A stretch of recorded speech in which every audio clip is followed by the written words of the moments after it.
Bonsoir à tous. À la une de ce journal, que va-t-il se passer ce week-end dans le chaudron de la crise anglophone? Les Nations Unies redoutent une escalade des tensions et la violence dans les principales villes du nord-ouest et sud-ouest, placées pratiquement en état d'urgence. Les partisans de la sécession anglophone et le gouvernement camerounais sont appelés à éviter l'affrontement et privilégier un véritable dialogue inclusif. Cette recommandation des Nations Unies peine à résonner sur le théâtre de la crise, là où le parti au pouvoir annonce une mobilisation de ses militants pour soutenir l'État unitaire et exprimer sa solidarité aux citoyens du Nord-Ouest et du Sud-Ouest. Cependant, cette initiative du RDPC passe mal dans l'esprit de certains Camerounais, partagés entre les velléités sécessionnistes, les revendications fédéralistes et la préservation de l'intégrité et la cohésion nationale. Ce soir, un concert de voix camerounaises distille un parfum de paix, prêche l'évangile du dialogue à l'approche du 1er octobre 2017. Dans ce journal, vous saurez pourquoi cette date de la réunification est au centre de la crise sociopolitique anglophone.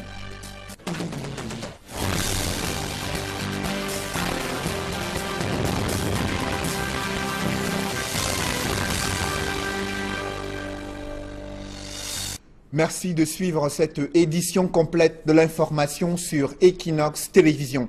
Je vous le disais en titre, la radicalisation de la crise anglophone préoccupe l'Organisation des Nations Unies. Son secrétaire général invite toutes les parties prenantes à éviter l'escalade des tensions et de violences.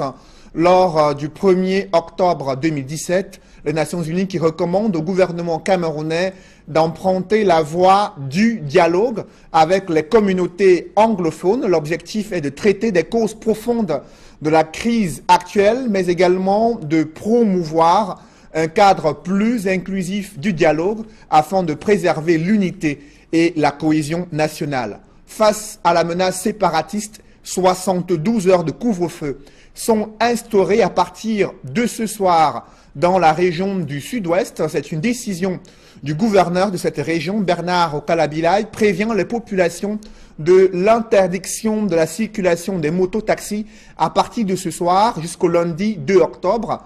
La restriction des mouvements des populations appelées à garder leurs enfants chez eux sans prêter une oreille attentive aux appels à manifestations sécessionnistes durant ce week-end. Des précisions avec Donald Anouzoua.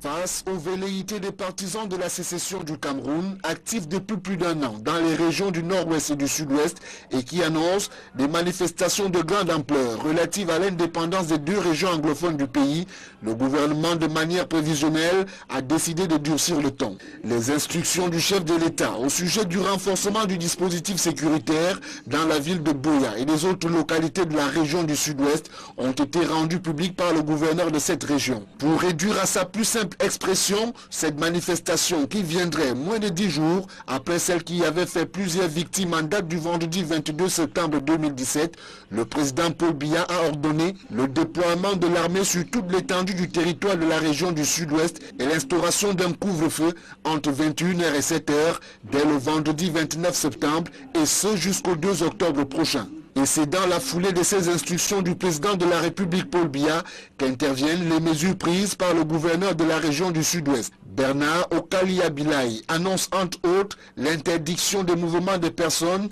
et suspension du transport interurbain entre les villes et localités de la région, la fermeture des frontières terrestres et maritimes, la fermeture totale des bars, snacks et des boîtes de nuit, ainsi que l'interdiction des rassemblements de plus de 4 personnes dans les lieux publics. Ces dispositions sécuritaires couvre aussi l'ensemble de la région du Nord-Ouest. Pour plus d'un observateur, cette batterie de mesures apparaît comme une contre-offensive qui vise les partisans de la sécession du Cameroun qui projettent proclamer l'indépendance des régions du Sud-Ouest et du Nord-Ouest le dimanche 1er octobre 2017.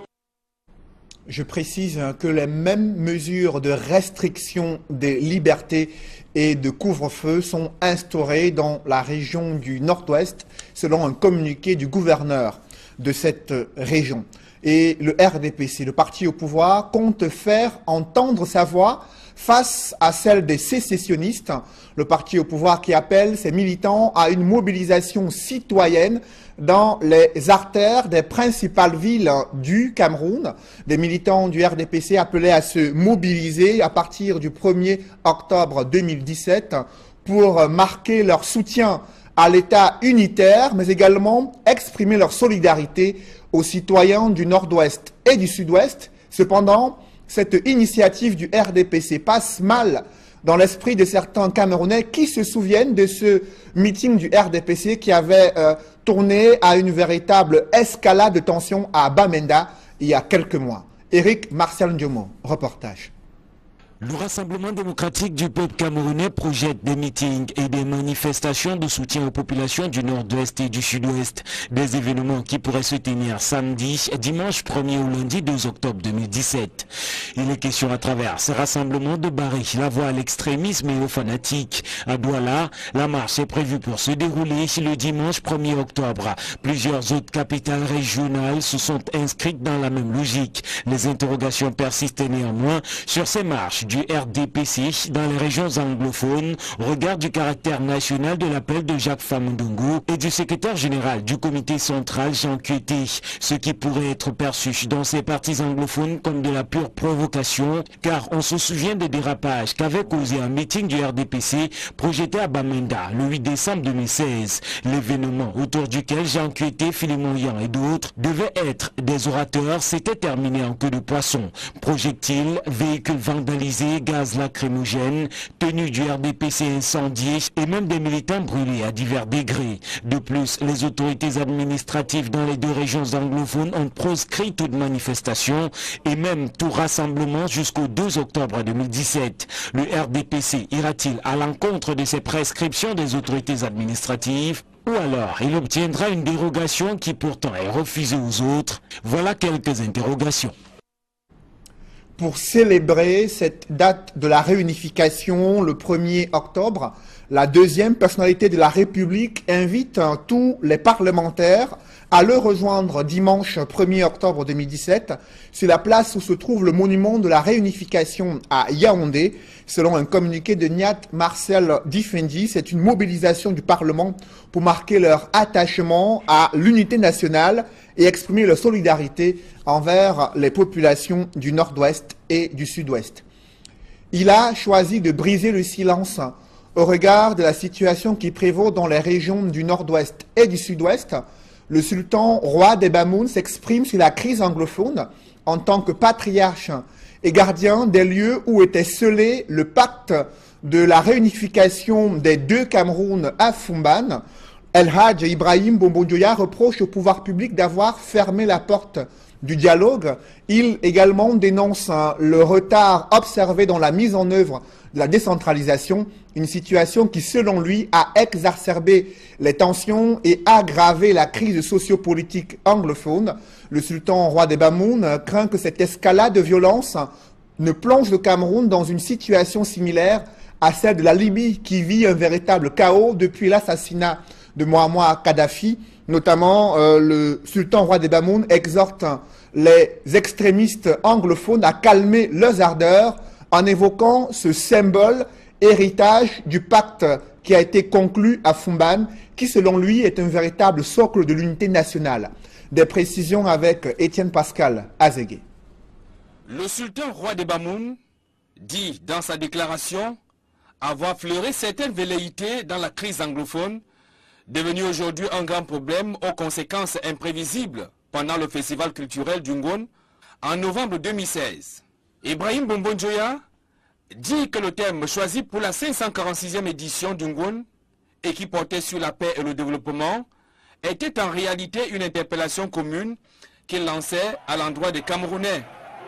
Et c'est d'ailleurs cette paix qui est menacée aujourd'hui à travers des revendications formulées par certains fils et filles des régions du Nord-Ouest et du Sud-Ouest. Le sultan roi des Bamoun, en tant que témoin de l'histoire de ce qui s'est passé à Fumban, où, comme il indique, le sort commun de tous les Camerounais, sans exception, a été scellé.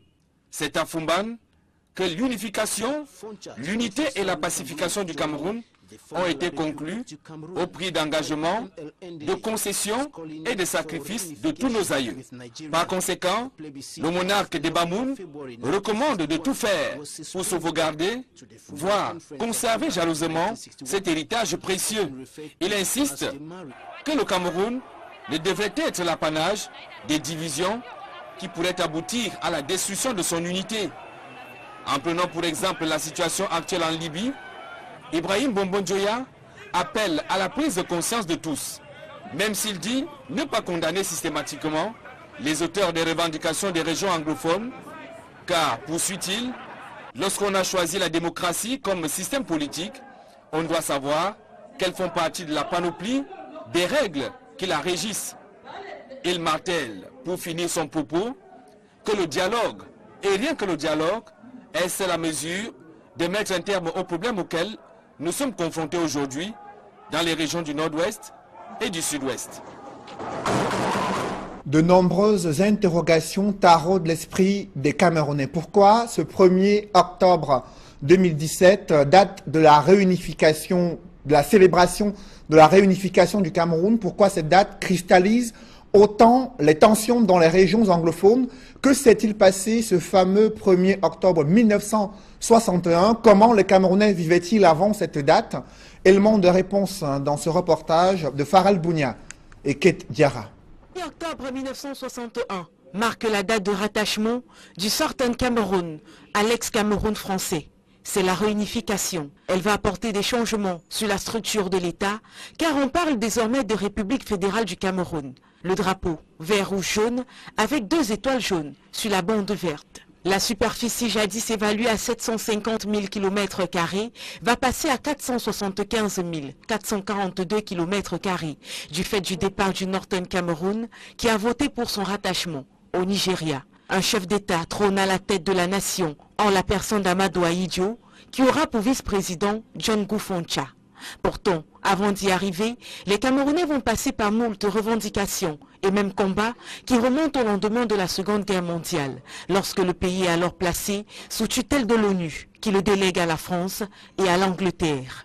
En mai 1955, de violentes manifestations éclatent dans la partie française du pays, entraînant des milliers de morts. L'UPC est accusé d'avoir organisé ces heurts et le gouvernement français de l'époque décide de l'interdire. C'est la naissance du maquis. Peu après, la loi cadre Gaston Defferre crée l'État du Cameroun. André-Marie Bida est nommé chef d'État et premier ministre de ce gouvernement.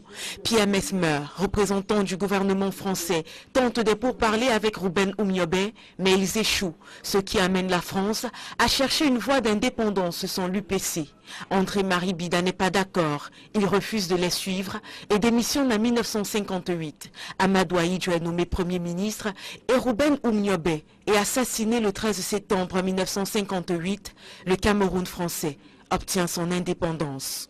Pendant ce temps, dans la partie anglaise du pays, en mai 1949, Emmanuel Ndélé crée le CNF, Cameroun National Federation, qui lutte pour l'autonomie et la séparation du Cameroun britannique de la fédération nigériane. Des dissidences naîtront au sein du parti pour créer le KNUC, le Cameroun United National Congress, avec un K à Cameroun, pour marquer leur désir de retrouver le Grand Cameroun du temps de l'empire colonial allemand.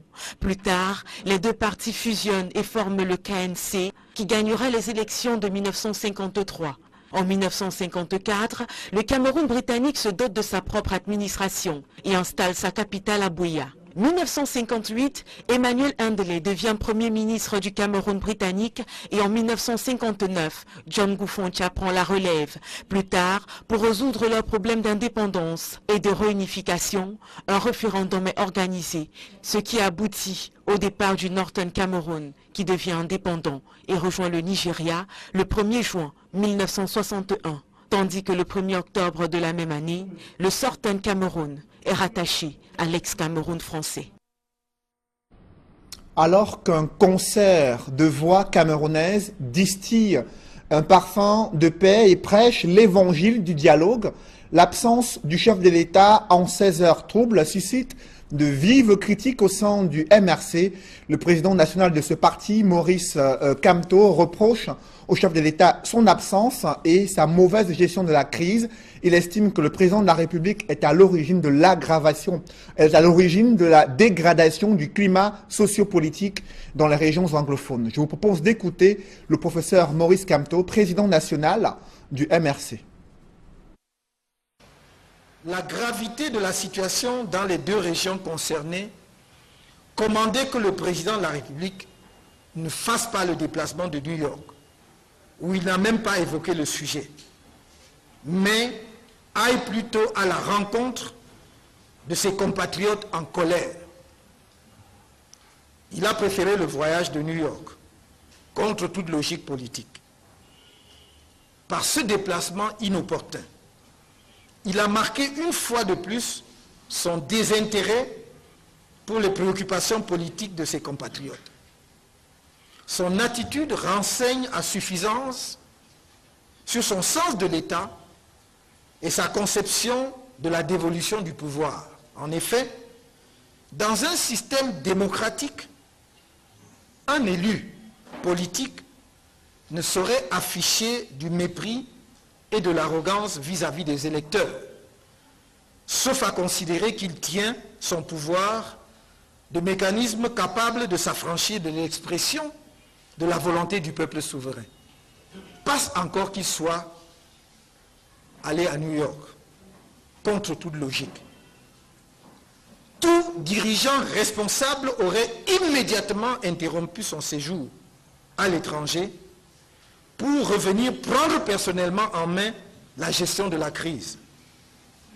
En effet, face à l'évolution périlleuse de la situation, le président de la République aurait dû marquer le coup en rentrant au Cameroun, toutes affaires cessantes, afin d'assumer ses responsabilités constitutionnelles. Malheureusement, il est officiellement porté disparu depuis son discours tenu devant une enceinte de l'ONU vide. Je vous le disais en titre, cette radicalisation de la crise anglophone inquiète l'Organisation des Nations Unies. Son secrétaire général exhorte toutes les parties prenantes dans cette crise à s'abstenir de provoquer une escalade des tensions et la violence. Le 1er octobre 2017, date de la commémoration et célébration de la réunification du Cameroun. Les Nations Unies encouragent la mise en place d'un véritable dialogue inclusif entre le gouvernement camerounais et les communautés du Nord-Ouest et du Sud-Ouest, l'objectif étant de traiter des causes profondes de la crise et trouver des solutions durables pour préserver la stabilité et l'unité du Cameroun. Mathilde Akemazou et Julienne Berthebissaille. La montée des tensions dans les régions du Nord-Ouest et Sud-Ouest s'annonce redoutable pour la journée de dimanche 1er octobre 2017.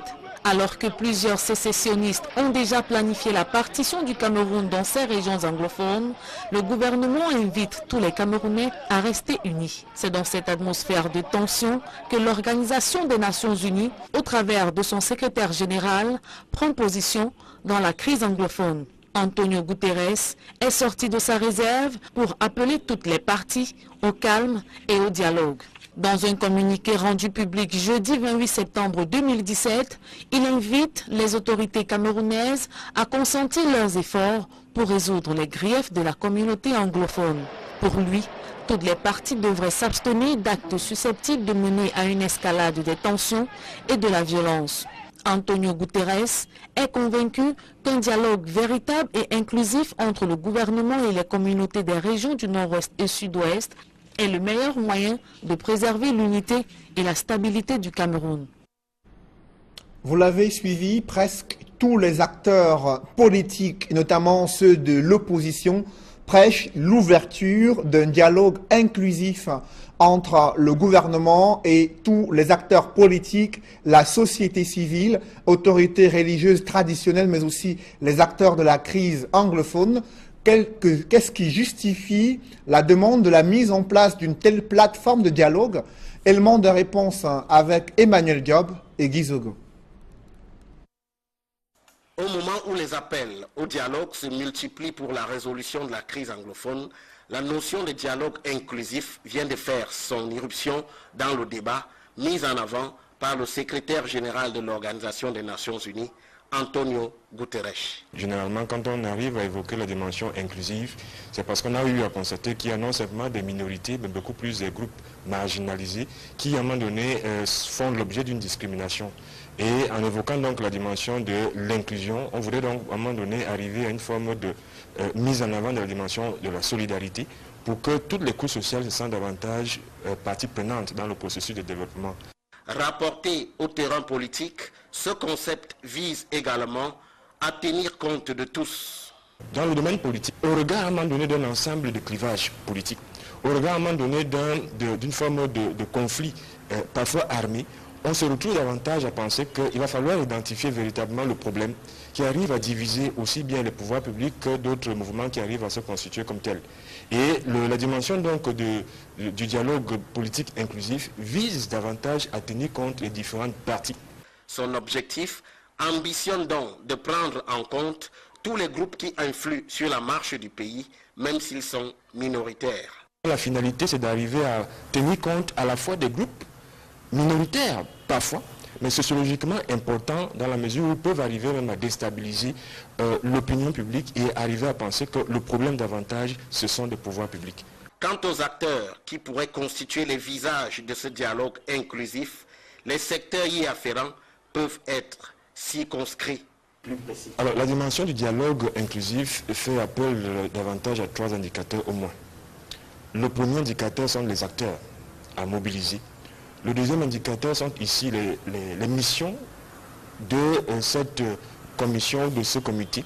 Et le troisième indicateur ici renvoie davantage à la finalité. Ne restera alors qu'à définir les modalités du déroulement de ce dialogue inclusif. On aura donc ici aussi bien les acteurs de la société civile que les acteurs de ces différents mouvements, qu'ils soient de la diaspora ou alors installés sur le plan national. Faire appel également aussi bien aux intellectuels, aux chefs traditionnels, aux leaders religieux, mais également à toute composante qui, par rapport à son apport, par rapport au regard même de la société, par rapport à la nécessité d'une société qui se construit, non pas sur la base de la diversité des tribus, mais sur la base d'une super tribalité qui aurait donc maintenant pour conséquence de construire l'État-nation, l'État Cameroun. Autant dire que l'Organisation des Nations Unies vient de prescrire au Cameroun une véritable ordonnance pour soigner la crise anglophone. Une insécurité galopante règne dans le département du Noun. Une peur bleue hante les populations résidentes à Foumban. Elles sont victimes d'agressions, de braquages à main armée et de nombreux vols à ciel ouvert. Les autorités administratives promettent et envisagent des mesures fortes pour éradiquer ce fléau. Mama Soufor, d'Alaskana et Jean-Paul Chouniat. Les meurtres de sang-froid du proviseur Charles Etoundi au quartier Kunga Lycée et du boutiquier Ngifouet Hippolyte au quartier Kunga Dallas font régner une psychose d'insécurité dans la ville de Foumban et partant dans tout le département du Noun.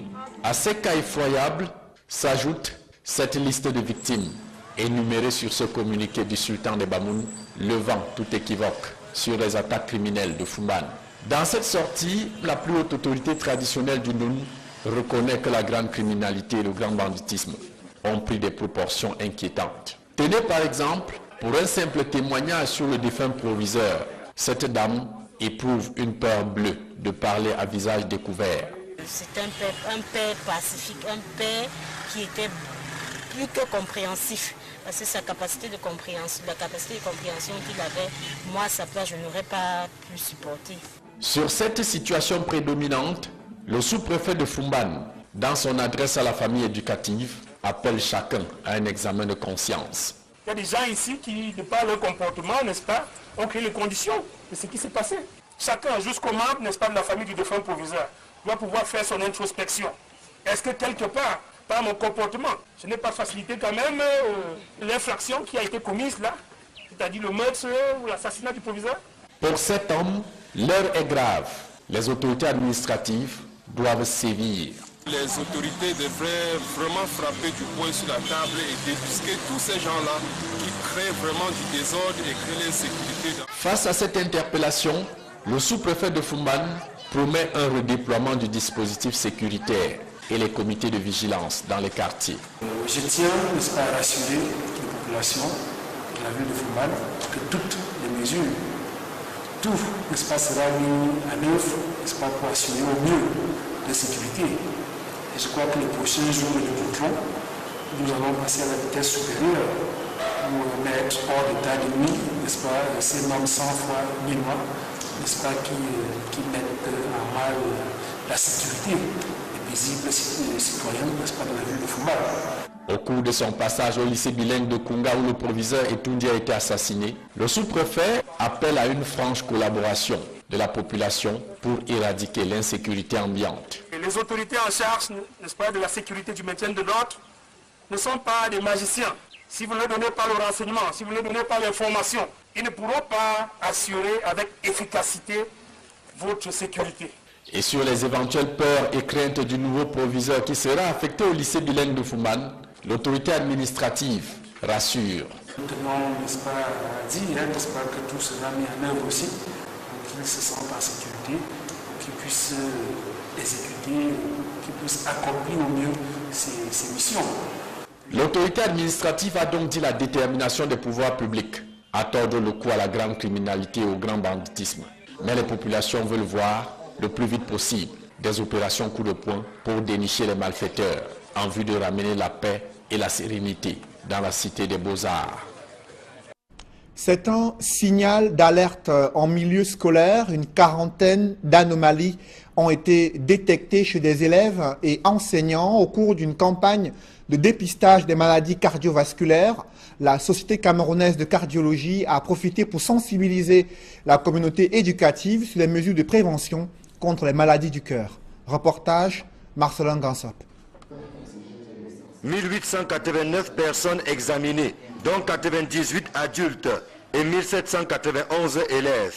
La campagne de dépistage des maladies cardiovasculaires organisée à l'école publique de Ngousso a drainé du beau monde.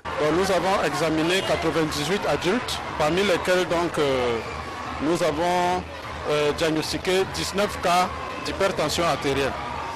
Et sur les 19 cas d'hypertension, il y a 11 cas qui ne se savaient pas hypertendus.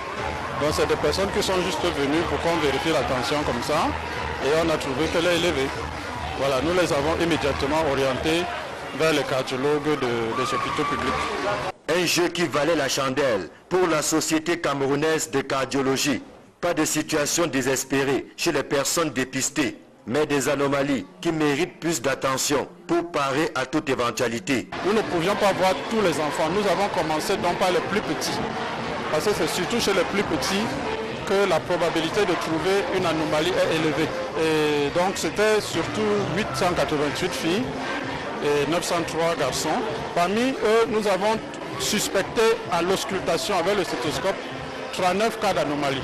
Ce qui fait que ces 39 enfants ont bénéficié gratuitement des échographies. Et nous avons trouvé 9 cas d'anomalies. Pour la plupart, c'est des malformations congénitales, donc ces enfants sont nés avec ces anomalies. Mais ce n'est pas encore des anomalies très graves qui nécessitent par exemple la chirurgie cardiaque. C'est encore très petit, donc nous avons conseillé que les parents les amènent à la consultation pour un suivi. Je protège mon cœur, ma famille aussi. Tel est le thème de ces 5e journées du cœur. Occasion pour la Société camerounaise de cardiologie, appuyée par le gouvernement et ses partenaires, de lancer un appel à une prise de conscience collective par rapport aux dangers que représentent les maladies cardiovasculaires et la nécessité de se faire dépister pendant qu'il est encore temps. Il faut aller tout seul déjà dans un centre de santé, même dans une pharmacie, pour se faire mesurer la pression artérielle. Il faut aussi aller vérifier sa glycémie, ça ne coûte pas cher. Donc ça veut dire qu'avec 1000 francs, on peut vérifier son état de santé. Il faut aussi bien faire attention aux tout petits, aux enfants. Dès qu'ils se plaignent un peu là, il ne faut pas attendre. S'ils ont l'angine de gorge, il faut soigner avec les antibiotiques. S'ils disent j'ai mal à la poitrine ou bien je suis un peu essoufflé, il faut les amener chez le cardiologue. comme il est de tradition. Eneo accompagne la Société camerounaise de cardiologie dans sa croisade contre les maladies cardiovasculaires. Preuve s'il en est encore besoin que Eneo a du cœur pour les Camerounais. Ce n'est pas un secret, Eneo, tout en veillant à la continuité de service dans le cadre de la fourniture de l'énergie électrique, participe comme toute bonne société citoyenne au développement de la santé de notre aimable clientèle, parmi lesquels aujourd'hui les enfants de l'école publique d'Ongousso. Au nom du ministre de la Santé publique, le secrétaire d'État Alim Ayatou a salué l'initiative de la Société camerounaise de cardiologie avant d'inviter les populations à surveiller constamment leur cœur. Ainsi, l'on pourrait barrer avec efficacité la voie aux maladies cardiovasculaires, devenu un véritable problème de santé publique au Cameroun.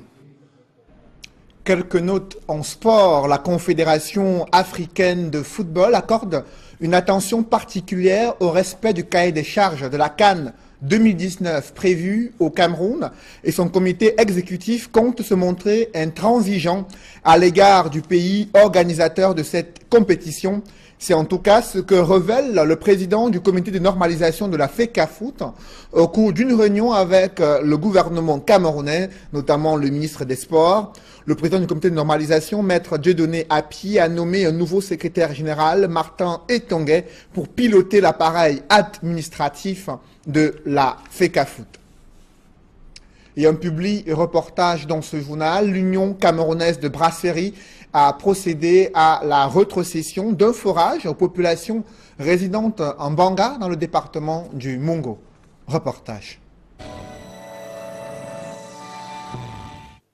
De l'eau, enfin de l'eau saine et potable. C'est en ces mots que se résume la joie des populations du quartier 1 de l'arrondissement de Mbanga dans le département du Mungo.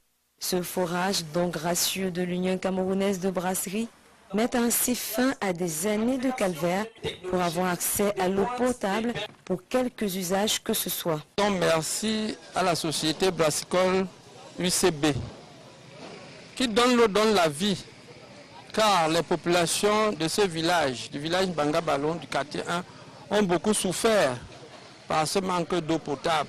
Une citerne de 3000 litres d'une capacité de pompage de 6 mètres cubes par heure est stérilisée par 2 robinets à débit normal avec en bonus un groupe électrogène pour permettre aux populations de se ravitailler même en cas de coupure d'électricité.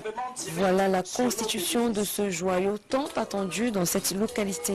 Un véritable coup de pouce pour les populations, salué par les autorités traditionnelles et administratives représentées par le sous-préfet.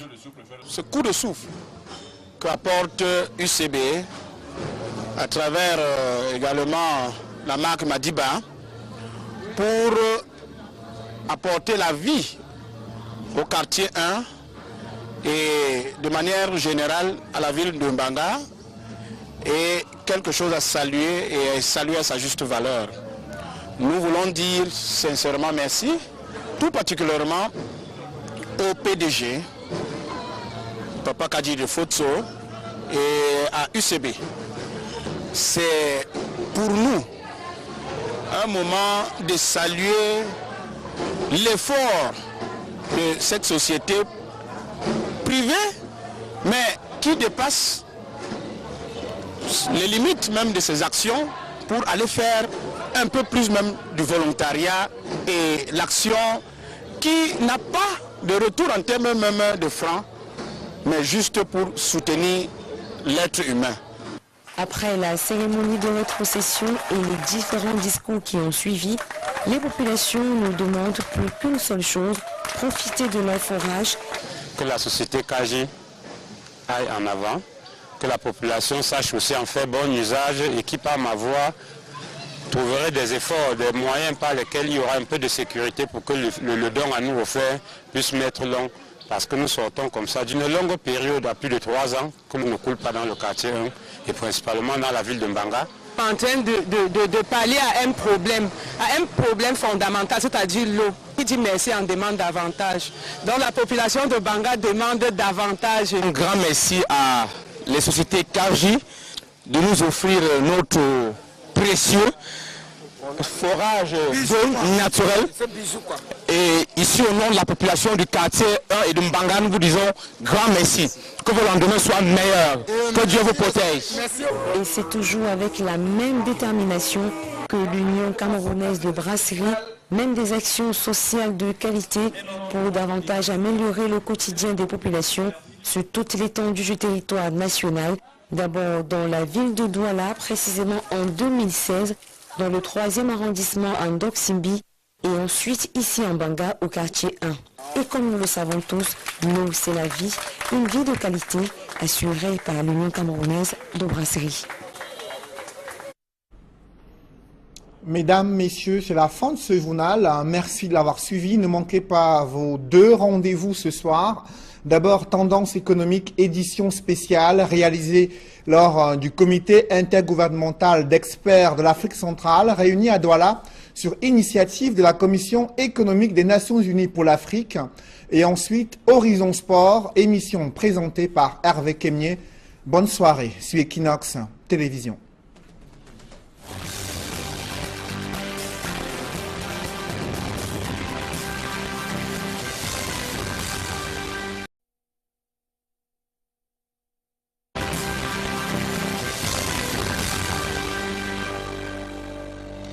Bonsoir à tous.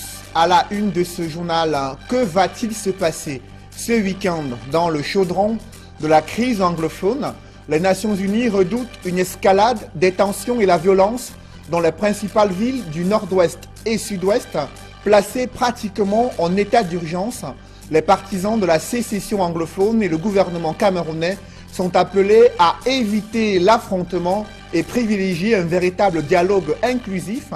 Cette recommandation des Nations Unies peine à résonner sur le théâtre de la crise, là où le parti au pouvoir annonce une mobilisation de ses militants pour soutenir l'État unitaire et exprimer sa solidarité aux citoyens du Nord-Ouest et du Sud-Ouest. Cependant, cette initiative du RDPC passe mal dans l'esprit de certains Camerounais, partagés entre les velléités sécessionnistes, les revendications fédéralistes et la préservation de l'intégrité et la cohésion nationale. Ce soir, un concert de voix camerounaises distille un parfum de paix, prêche l'évangile du dialogue à l'approche du 1er octobre 2017. Dans ce journal, vous saurez pourquoi cette date de la réunification est au centre de la crise sociopolitique anglophone.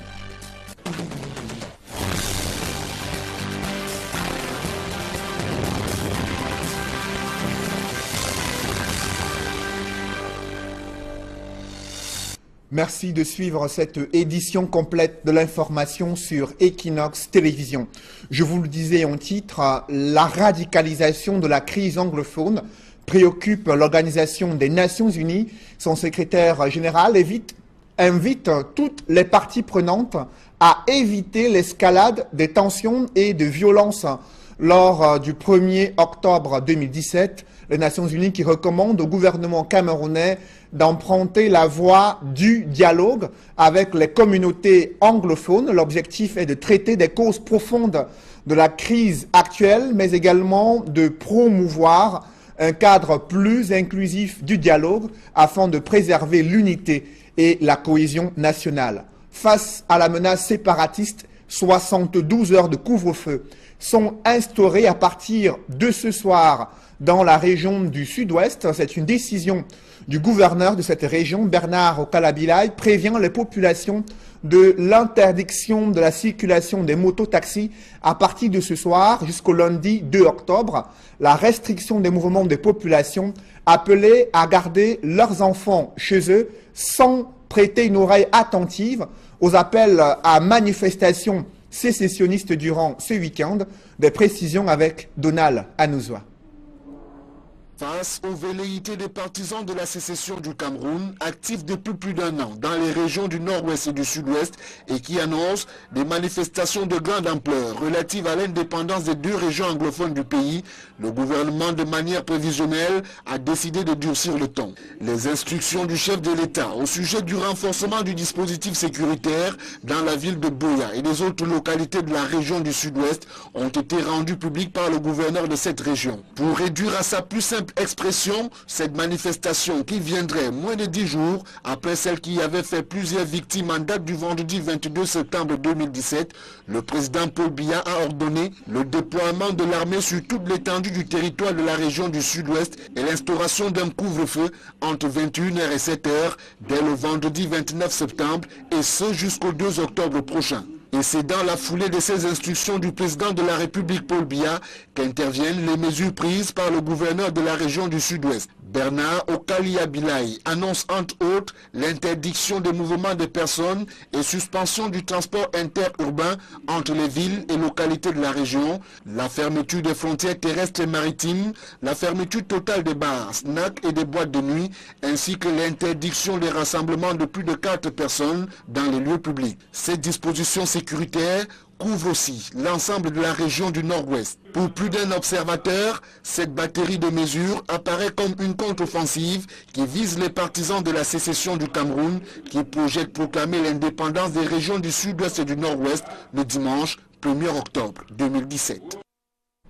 Je précise que les mêmes mesures de restriction des libertés et de couvre-feu sont instaurées dans la région du Nord-Ouest selon un communiqué du gouverneur de cette région. Et le RDPC, le parti au pouvoir, compte faire entendre sa voix face à celle des sécessionnistes, le parti au pouvoir qui appelle ses militants à une mobilisation citoyenne dans les artères des principales villes du Cameroun.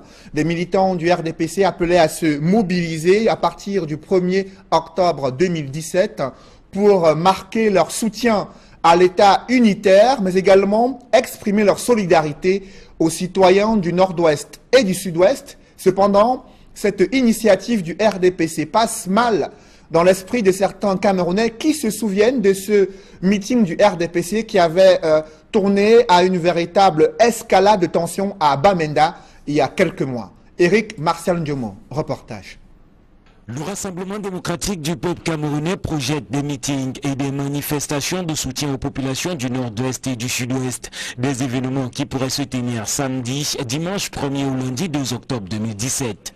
Il est question à travers ce rassemblement de barrer la voie à l'extrémisme et aux fanatiques. À Douala, la marche est prévue pour se dérouler le dimanche 1er octobre. Plusieurs autres capitales régionales se sont inscrites dans la même logique. Les interrogations persistent néanmoins sur ces marches du RDPC dans les régions anglophones au regard du caractère national de l'appel de Jacques Famundongo et du secrétaire général du comité central Jean Kueté, ce qui pourrait être perçu dans ces partis anglophones comme de la pure provocation, car on se souvient des dérapages qu'avait causé un meeting du RDPC projeté à Bamenda le 8 décembre 2016, l'événement autour duquel Jean Kueté, Philémon Yan et d'autres devaient être des orateurs s'était terminé en queue de poisson. Projectiles, véhicules vandalisés, gaz lacrymogène, tenue du RDPC incendiée et même des militants brûlés à divers degrés. De plus, les autorités administratives dans les deux régions anglophones ont proscrit toute manifestation et même tout rassemblement jusqu'au 2 octobre 2017. Le RDPC ira-t-il à l'encontre de ces prescriptions des autorités administratives ? Ou alors il obtiendra une dérogation qui pourtant est refusée aux autres? Voilà quelques interrogations. Pour célébrer cette date de la réunification, le 1er octobre, la deuxième personnalité de la République invite tous les parlementaires à le rejoindre dimanche 1er octobre 2017 sur la place où se trouve le monument de la réunification à Yaoundé. Selon un communiqué de Niat Marcel Difendi, c'est une mobilisation du Parlement pour marquer leur attachement à l'unité nationale et exprimer leur solidarité envers les populations du Nord-Ouest et du Sud-Ouest. Il a choisi de briser le silence au regard de la situation qui prévaut dans les régions du Nord-Ouest et du Sud-Ouest.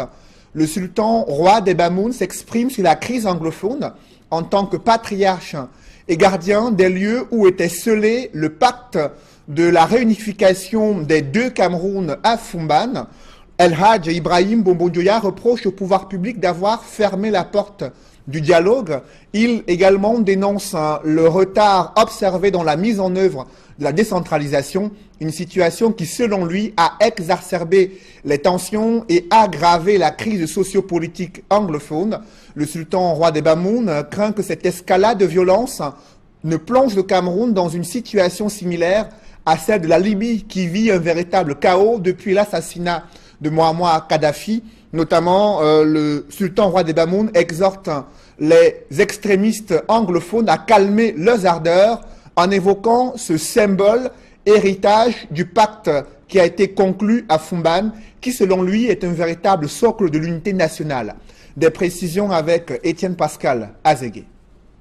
Le sultan roi des Bamoun dit dans sa déclaration avoir fleuré certaines velléités dans la crise anglophone devenue...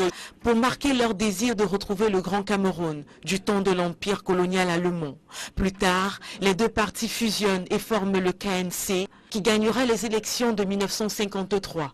En 1954, le Cameroun britannique se dote de sa propre administration et installe sa capitale à Buea. 1958, Emmanuel Ndélé devient Premier ministre du Cameroun britannique et en 1959, John Goufoncha prend la relève. Plus tard, pour résoudre leurs problèmes d'indépendance et de réunification, un référendum est organisé, ce qui aboutit au départ du Northern Cameroun, qui devient indépendant et rejoint le Nigeria le 1er juin 1961. Tandis que le 1er octobre de la même année, le Southern Cameroun est rattaché à l'ex-Cameroun français. Alors qu'un concert de voix camerounaises distille un parfum de paix et prêche l'évangile du dialogue, l'absence du chef de l'État en 16 heures troubles suscite de vives critiques au sein du MRC. Le président national de ce parti, Maurice Kamto, reproche au chef de l'État son absence et sa mauvaise gestion de la crise. Il estime que le président de la République est à l'origine de l'aggravation, est à l'origine de la dégradation du climat sociopolitique dans les régions anglophones. Je vous propose d'écouter le professeur Maurice Kamto, président national du MRC.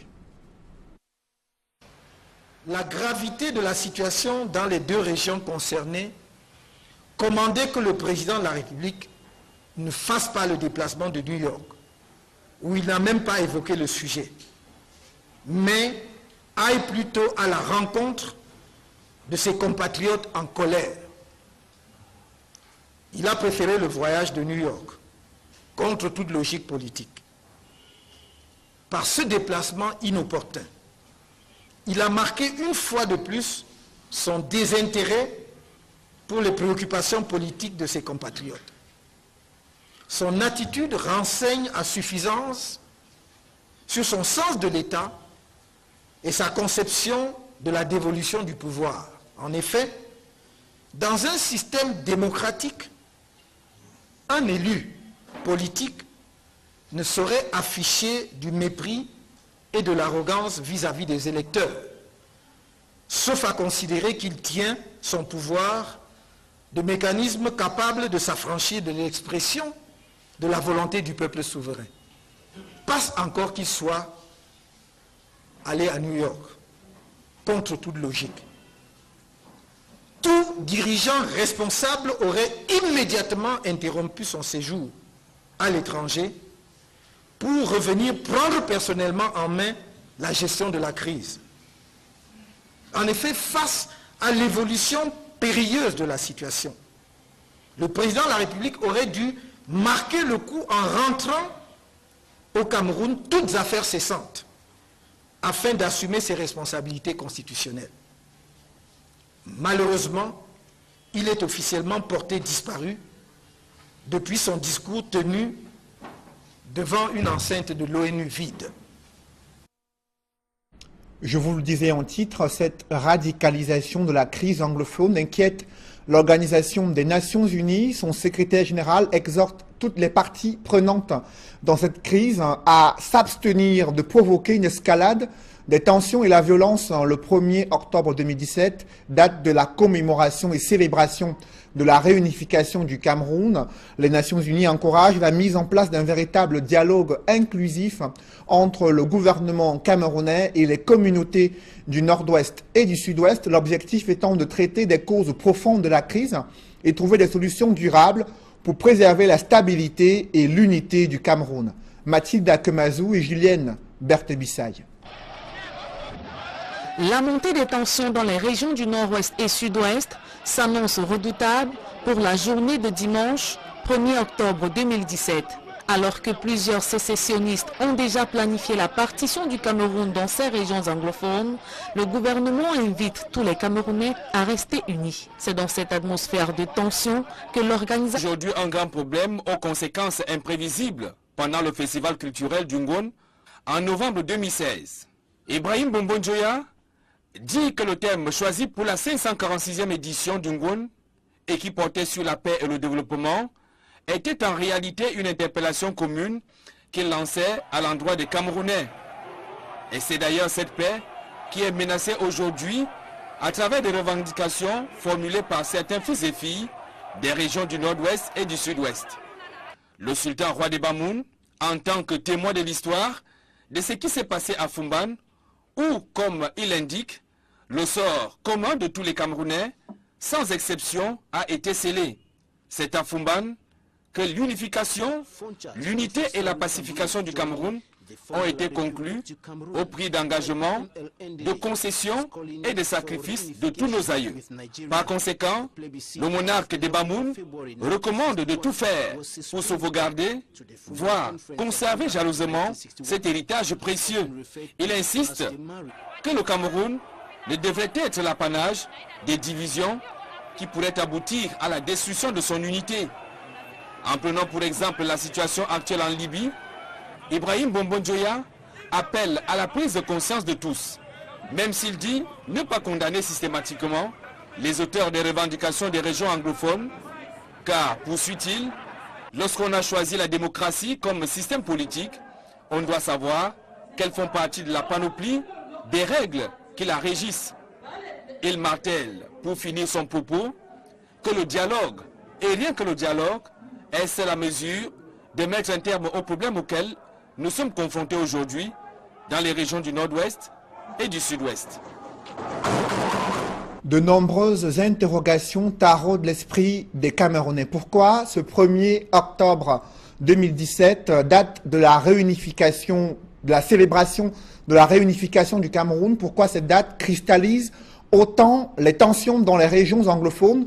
Que s'est-il passé ce fameux 1er octobre 1961? Comment les Camerounais vivaient-ils avant cette date?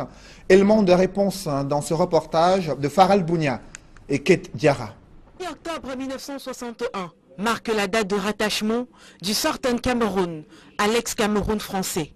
C'est la réunification. Elle va apporter des changements sur la structure de l'État, car on parle désormais de République fédérale du Cameroun. Le drapeau vert ou jaune avec 2 étoiles jaunes sur la bande verte. La superficie jadis évaluée à 750 000 km² va passer à 475 442 km² du fait du départ du Northern Cameroun qui a voté pour son rattachement au Nigeria. Un chef d'État trône à la tête de la nation en la personne d'Amadou Ahidjo qui aura pour vice-président John Goufoncha.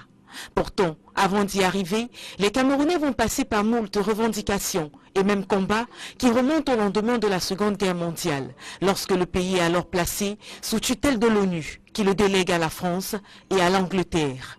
En mai 1955, de violentes manifestations éclatent dans la partie française du pays, entraînant des milliers de morts. L'UPC est accusé d'avoir organisé ces heurts et le gouvernement français de l'époque décide de l'interdire. C'est la naissance du maquis. Peu après, la loi cadre Gaston Defferre crée l'État du Cameroun. André-Marie Bida est nommé chef d'État et premier ministre de ce gouvernement.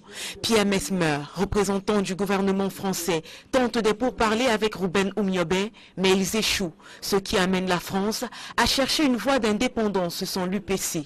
André-Marie Bida n'est pas d'accord, il refuse de les suivre et démissionne en 1958. Amadou Ahidjo est nommé Premier ministre et Ruben Oumniobé est assassiné le 13 septembre 1958. Le Cameroun français obtient son indépendance.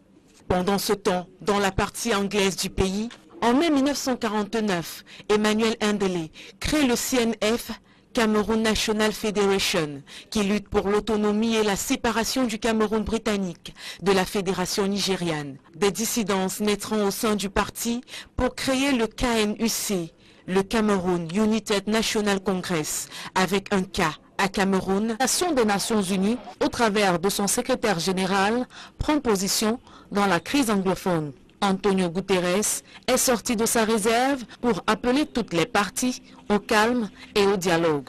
Dans un communiqué rendu public jeudi 28 septembre 2017, il invite les autorités camerounaises à consentir leurs efforts pour résoudre les griefs de la communauté anglophone.